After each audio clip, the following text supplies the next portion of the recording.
Hey, I want to jump in on this muting thing, a question that's going on a little bit for down on the corner. So what I'm doing in that, on a C chord,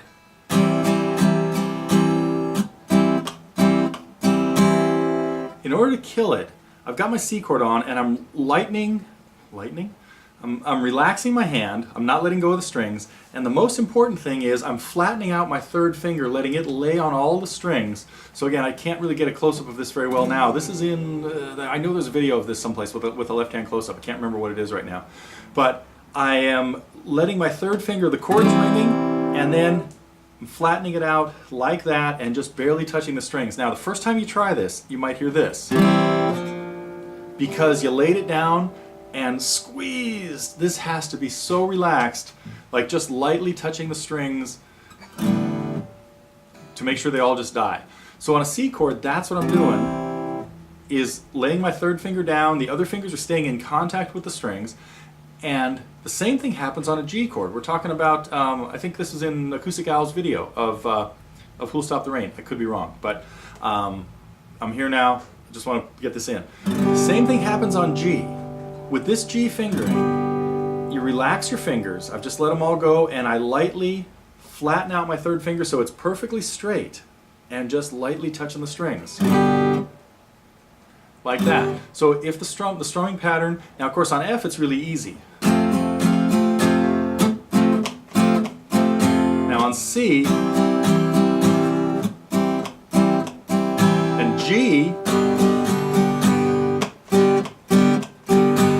so I hope you can see that. I know, but again, it's laying my finger down just like that, and then re-grabbing the chord without really letting go. My fourth finger and my second finger are staying right on the spots they were on, but my third finger is really what's doing the main muting right there, laying down flat on all 6 strings. Now on the C chord, it doesn't really have to worry about the 6th string because you shouldn't have been hitting that. I want to talk about this separately. There are 2 ways you can make sure, well, at least 2. Here's 2 quick ones. 2 ways you can make sure to be muting the 6th string when you're strumming that C chord. One of them is head towards the baseball bat grip. You could reach around just a little bit with your thumb and let it touch the 6th string so that when you strum the C chord, you've got your thumb lightly touching the neck. This is not the best one because this really promotes you doing this, and you know how I feel about that. Okay, I hope you do. But there's another approach, and that is your third finger can be, I don't really have the tip of my finger on the C chord right now. I'm not on the bass note C. I'm not playing it right there where I normally would if I needed it to be clean. I've got it a little bit like this so that the part closer to the nail of the third finger is actually touching the 6th string. So I've got a little contact right now very close to my fingernail on my third finger here that is killing the 6th string. So I've got no sound there, so my third finger is killing the note and I could go ahead and strum all 6 strings. That's one of the best approaches to killing the 6th string on a C chord, or at least to muting it so that you don't hear it.